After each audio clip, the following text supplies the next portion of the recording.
Hello everyone and happy Sunday.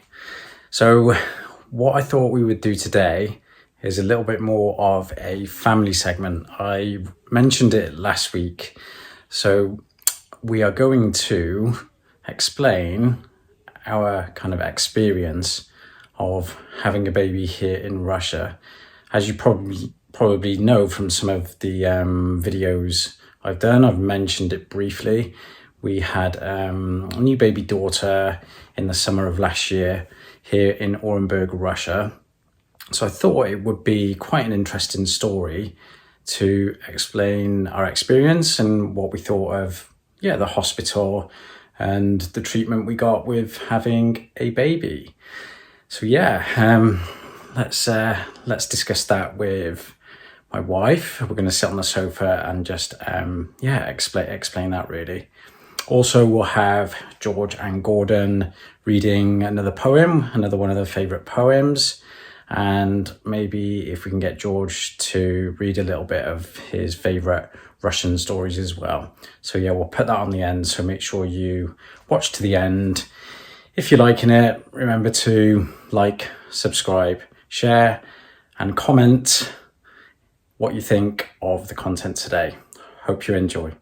So I'm sat here next to my wife on the sofa, and what we thought we'd do is share our story, our experience of having a new beautiful baby daughter here in Orenburg. I'll warn you, it may get a little bit emotional, I don't know, because it was quite an emotional time that we went through having our new baby here. But we just thought we would share this story because it's slightly interesting. It's actually the same hospital that my wife was born in here in Orenburg. There's quite a link with this hospital. And even for myself, it's a new country. I was only here 6 months at this stage. I was still getting used to living in Orenburg, living in Russia myself. And yes, we were having a new baby. So it's, kind of our story really, isn't it? Mm-hmm. Yeah. So I don't know if you kind of want to start with how it all happened. Not kind of how it all happened, but why it was so emotional. Okay, Why is I'm trying to say. why is it so emotional and special? It was sort of premature birth. We didn't expect it to happen so soon, like it goes basically in the middle of the night. You feel something is happening, and it's far earlier than it should be, and so we called the ambulance. The ambulance arrived within 10-15 minutes. It was pretty soon. The young doctor, young male doctor, I think was as shocked as us as well, being called to like a premature labor in the middle of the night. In the middle of the night, it was about 1 o'clock in the morning. The ambulance turned up. And he was like, basically, let's go to hospital. He took us to hospital. Martyn was allowed to come with me, which was great actually. So I was admitted to our perinatalny center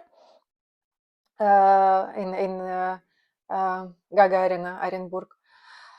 So I was admitted there, and at the beginning, doctors decided to sort of to keep the baby in for as long as they could, to give her time to grow a bit more. So I ended up staying there for 9 days, still being pregnant, but I was kept in a special unit. Was it 9 days? Well, it was 9 days. Seemed like it was 1 or 2 days, but 9 days. It was 9 days. And it was like a life in itself, sort of. In a special unit. There was another girl with me in the same situation, in the same room, and we had separate shower and a toilet, and in that unit box, sort of, and we were allowed to go to have our meals in the canteen. But then doctors would sort of see us regularly, and we were given antibiotics so that the infection doesn't start. Yes, and I wasn't allowed to visit you though, was I? no, This is something no, that I think is good. It's obviously for kind of safety reasons and hygiene and things like that. Who wants a stinky man turning up into, women being pregnant? So yeah, I was only kind of communicating with you over the phone, wasn't I? Really, and just making and sure you're bringing okay. things. Yeah, you were allowed to bring parcels in, and we'll tell a little bit more later about it. Yeah. But that was like a special unit for women who had complications with their pregnancies, and they were like women expecting, waiting for their cesarean to be done, and some other high blood pressure. If they had like blood spots during pregnancy, they would be all admitted to this unit and looked after properly. At least 5, I think you spend at least 5 days in there, if you have pregnancy complication. So it just like shows how Russia cares about like future generations and pregnant women. So it's like they don't want you out as soon as things clear. They want you to stay as long as possible. And previously I was admitted to the same hospital, the same sort of unit with the blood spots during pregnancy. So it's my 3rd pregnancy, and but can I just touch on sorry. that? That's what I found surprising. So initially it was like, wow, we thought we were going to have the baby that night, that kind of evening from the ambulance being called. But obviously finding out we weren't, I was expecting them to come back. And this is something that I found very unique, because yes, I've had children in different country, but them keeping them in, it was wow. Okay, just touching on what you said, that this shows that they really genuinely cared, and it was important that they stayed in hospital and not just kind of sent home, which is, to me, was a million times more reassuring than, wow, what are we having this baby, aren't we? And then kind of having to travel back and forth to the hospital. It was like, right, she's going to be looked after, and obviously the baby, when it happens, is going to be in the right place. Yeah, so I was looked after by the head of department, both me and my sort of mate who was in the same situation, in the same room with me. And it wasn't like because we were something special or anything. The only difference between us and the other patients was that we required extra care because of the situation we were in, and the risk of the infection, and sad sort of ending. Yeah, and being premature, really. Premature, and the leakage of waters and stuff. So it's lots of graphic details here. So if you're sensitive to that, please move on to other videos. Sorry. So the head of department would start her. So she would come every morning, like about 8 o'clock, and go through all the rooms and basically check how the night went and everything. So she would come to us first of all, and you could see she was genuinely caring. It wasn't like, oh, she's afraid of, like, I don't know, for numbers and statistics or something. She genuinely wanted us to do well, and you could sense that. She was talking about it. She was saying, she was saying literally, I don't sleep at night because I think about you girls.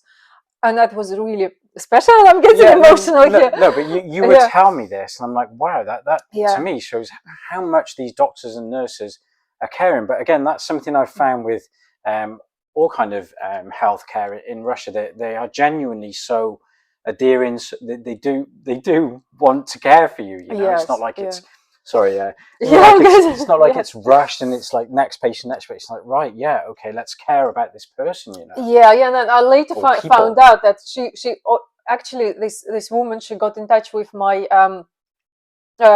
gynecologist who was looking after me during the pregnancy, and to find out my history and to find out why the premature labor might have started, and they really tried to kind of dig into it, what caused it. And I'll tell you, it's just extreme amount of stress, you know, from moving from one country to another. Don't do it when you're pregnant. Yes. Yeah. And yeah, so they were doing like blood tests every like I don't know, every other day almost, you know, blood pressure checks every day, you know, and so on and so forth. And then so eventually they decided that keeping the baby longer might cause more harm than having the baby out. So I think she's crying actually on the background. Yeah, sorry, we had to cut that a little bit there. We had to attend to the little one, but she's all good now. So yeah. Okay. So labor. Well, I was taken to a different unit, obviously to the labor room, and Martyn was allowed to come with me, luckily. So it was a partner labor, like what they call it here, партнерские роды. Can I just add to that? Because I don't think it's kind of usual that I don't know. I might be wrong. Correct me if I'm wrong. But Russian men are not usually present at the birth. Is that right? Yeah, traditionally, kind of men were kept away from this business. Yeah. So being an Englishman, it's quite normal for the father to be present at the birth. So I don't know. I might be wrong, but let us know. But it was nice that I could be there. They allowed me to be there. Because yeah, even, you know, what was this, 7 months ago now, still the hospital is very strict with hygiene and things like that. So yeah, they let me into the yeah, you had to have like a totally like change of clothes, different shoes, you know, so nothing outdoors was allowed. So it's like a hygiene, sterile environment there. So yeah, and then the same obviously goes for doctors and nurses. They wear like their special uniform and stuff, which is great though, obviously. Yes, I think it's quite important. So what did you think of the equipment and the room and the hospital repair? Actually, you know, the state of repair and everything, you know, like you've seen it with your own eyes, you know, you tell me as a foreigner, was it as a foreigner? Yeah, because I know that like the biggest thing that they say, like in Russia, all hospitals are run down and stuff, which yeah, just tell us what did you think, you know, about that? So we were lucky that the hospital is about 15 minutes walk away from where we're actually staying. So in my previous video I've just put out about the Soviet built flats, it's all kind of in the same area. So the hospital was built, I think, again in the Soviet times, wasn't it? Yeah, so it's hospital, so yeah, it's getting on what, 40, 50, 60 years old, something like that. No, there's about 45. 45 years old, there we go. So so yeah, it's kind of the grey kind of buildings again. And something they do here in Russia is they kind of write on the walls and the kind of roads around, like when a new baby's born, and like a message and stuff like that. And that's a little bit kind of, whoa, you know. It was like before mobile phones, you know, they started doing it, you know, writing messages, you know, thank you for baby boy, you know. So again, it's like it's not a brand new hospital, so it's like, yeah, okay, what is it going to be like inside is my point here. But it was absolutely fine, you know. I was surprised at the size of the room that we were kind of given for the labour for the birth. It was a very big room. This was the height of summer, so it was boiling hot. I think it was about 35, almost 40 degrees Celsius. But yes, it was all kind of air conditioned in there and things like that, so it was comfortable for us. But as a man, you know, you look around the room and see what kind of equipment there is and things, just notice and things. But it's all brand new equipment, all the same as anywhere in Europe or Australia. You know, I've been to kind of a lot of different hospitals. So yeah, initially I was reassured. Did you have baby in Australia? Not in Australia, but my brother. There is something I don't know about you. My brothers have, and I've been there. Yeah. And my brother's actually a radiographer, so it's just kind of comparing things like that. But there was no difference. It wasn't like there was no equipment and it was all horrible. It was absolutely fine. It was just it looked like a normal hospital inside. So that was total reassurance. But for me, it was the professionals that were there. It was the doctors, the nurses. They were so reassuring before kind of obviously the baby was born. We got speaking to the doctors as you do, as it's all kind of kind of ongoing. They were very professional in the sense that, yes, they understood that I was English, and it wasn't like, oh my God, you know, treat him like some sort of celebrity. It's like, oh, we got an Englishman here. It was literally, no, just normal working environment. It was like normal work day for them. Yeah, and yes, there was a translation barrier, but we got around that. And one thing they did, they encouraged me to be part of it. They showed me, for example, how to give you like massage you, a massage technique to kind of help, you know, as the baby was being induced and things like that. So it was, it was really reassuring for me, I will say, because it's never the easiest experience, as we all know who've had children. So it was that professionalism and kind of reassurance, being encouraged to be part of it, and then obviously how clean it was, which we just touched on, and the equipment that was there. And they regularly checked on us pretty much like every 15-20 minutes. So yes, so it was it was difficult labor, I would say, and I lost lots of blood, and I had to be given some epidural twice because the pain was so high, intense, and I couldn't cope with one injection. Just basically didn't work, and and the anesthesiologist. I actually had to go out of the room when they were doing the injections. Because of the. I don't know why. I felt, it probably looked so creepy, wasn't it? Yeah, I just don't think they wanted me seeing that. So I'd go out and and then there was labor. And then again, the amount of care. I was just going to say, so this person, anesthesiologist, he obviously injected me twice, and then he made sure it's all working, and the pain is relieved and everything, and he was a lovely man. He was unbelievable, and so his shift ended, and so he left, and then an hour later he comes back, just to check on me, just to check that everything is fine and it's all working. And it was just so touching. I can't describe it. Somebody supposed to be home by now, but he stays to make sure the patient is all right.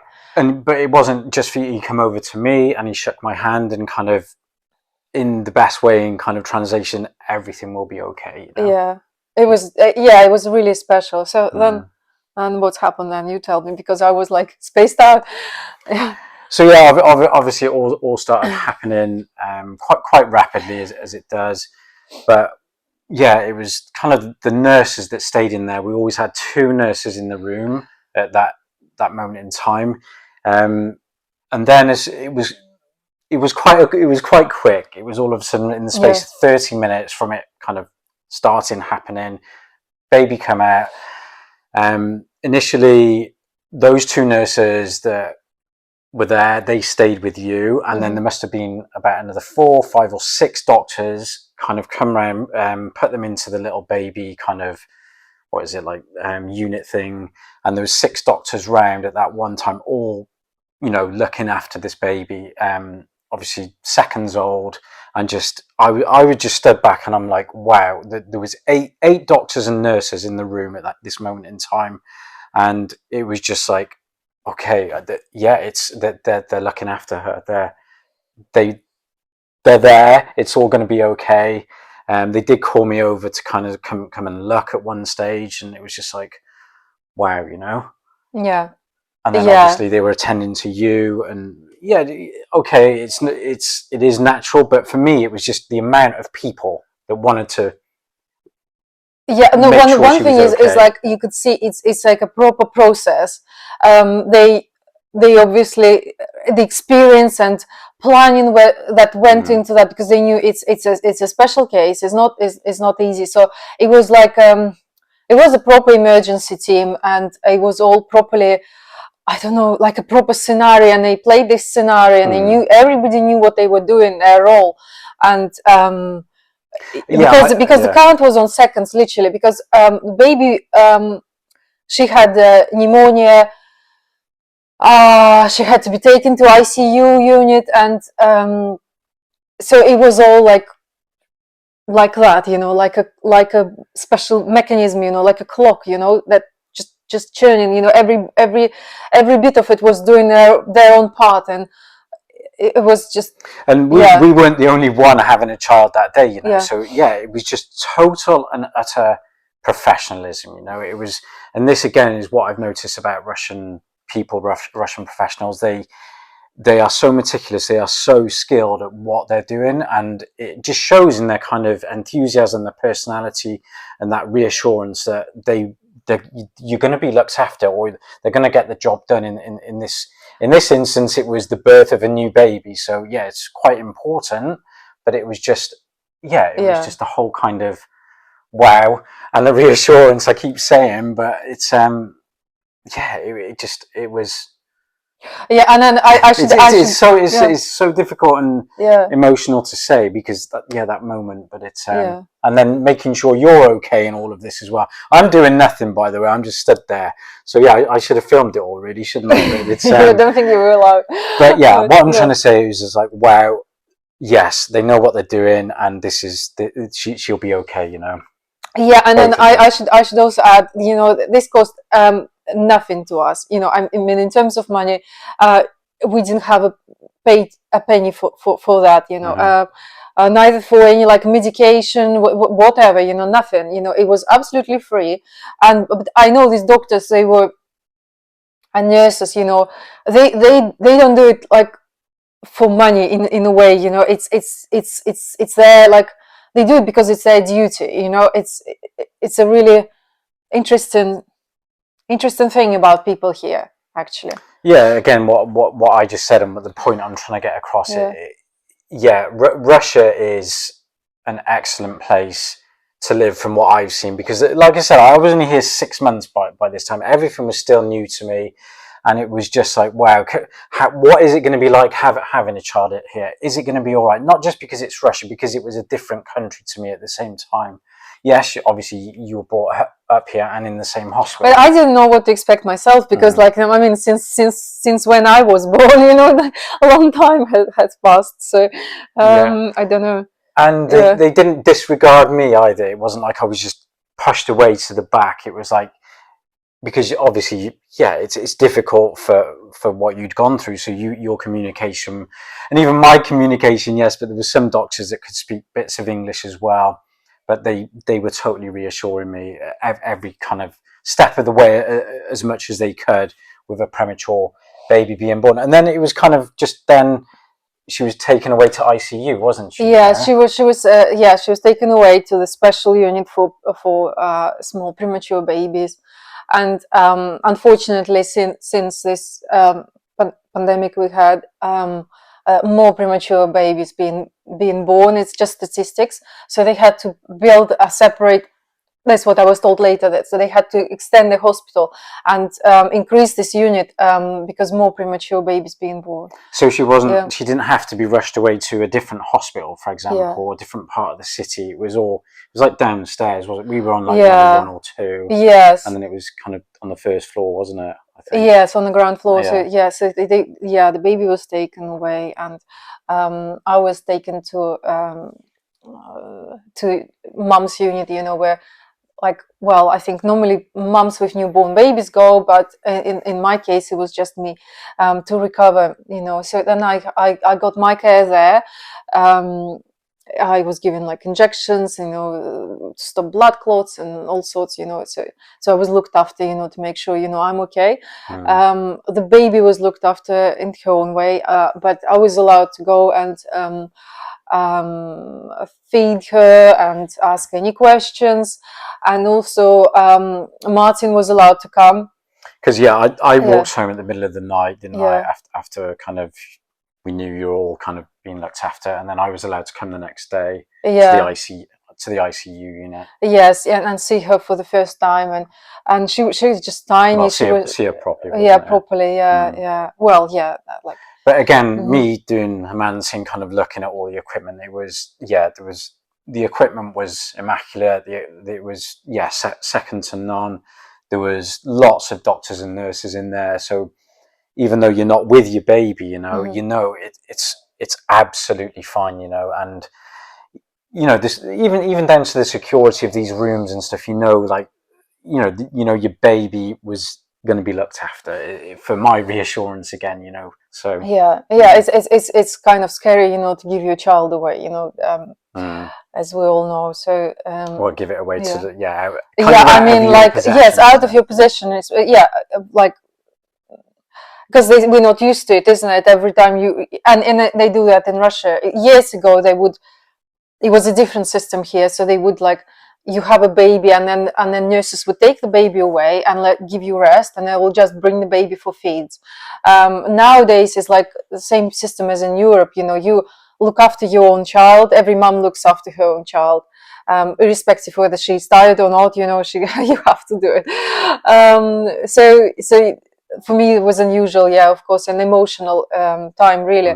But I was also allowed to call the priest to baptize our daughter straight away while she was in ICU, which was also very important to me. And then, they allowed that. It's actually a really lovely church that's on the hospital ground. Yes, there is a chapel there within the hospital, and this lovely Father Alexander, which we know, we kind of got to know him before that happened.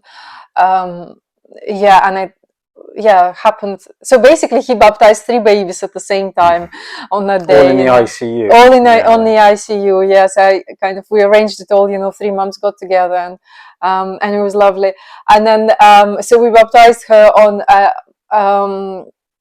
at 5 o'clock in the evening, and then the following morning, when I came at 9 o'clock for 9 o'clock feed, they said to me, she's doing so well, we're going to transfer her to a different unit today, out of the emergency care. So to me and to Martyn, that was a miracle. You know, that definitely happened after baptism, and because of that. Well, and from the initial, what we just explained about the amount of professional doctors that were from that initial point of birth, being around her and wanting for this baby to be okay. You know, so it was. It was a miracle. Yeah, and then in this particular unit, they have like 600 grams babies, 800 gram babies. You know, ours was 1.8 kilos. I don't know, pounds. So sorry, still counting kilos. Then we were transferred to a different unit with the moms, where the moms with the babies, but with babies with pathologies, were sort of kept and looked after. And we spent several weeks there. So I think altogether I spent about a month in this hospital. Yes. Yeah, which was like a shocking time for Martyn because this, although I was allowed into ICU and the birth, after that, once you got transferred to that unit, I wasn't allowed to visit, for obvious reasons, because you don't want to keep bringing germs in. So something that they do slightly different here in Russia is, not everybody is in for kind of a month, but they have walking underground. There's like nurses there, isn't there? And you're allowed to bring bits of food, toiletries, things that you want on a daily basis. So you're not just relying on kind of the hospital with constant feeding and no. Hold on. By the way, is my microphone working? Yeah. Yes. Okay, sorry. sudden realization, my mic might be not on. No, hold on. They feed you with the balanced diet and everything. You get 5 meals a day, but of course, you know, you might want something different. You know, you might want homemade food, but there was a list of things which you were allowed to bring, you know, because they didn't want like contamination again, you know. So only certain foods were allowed to be brought. But basically, it's essentials or treats or something like that, or toiletries or things that you're kind of missing to make your stay more comfortable. More comfortable. So, yes, because obviously you're not allowed out. So what you have to do, you have to kind of go downstairs and hand the bag over with the name on and your room number to one of the nurses downstairs. And yes, me being an Englishman, not being able to speak much Russian, it was a little bit strange at first doing that, but the nurses down there, they got to know me, and every time I would go down there, they would give me a hug, they would reassure me again, and it was just saying yes, they're doing fine, they're absolutely doing fine. So I was pretty much coming down every day for that month, wasn't I? Bringing you something, or even things like taking the baby's clothes back, my clothes, your clothes to kind of wash and then bring fresh. Yeah, there is no laundry service in terms of like a personal laundry, but the bedding was all changed on a regular basis. Yeah, but all your all your personal kind of things that make it more comfortable for you to stay. And obviously, you know, the baby needs clothes as well, so I'd be bringing baby clothes and things like that.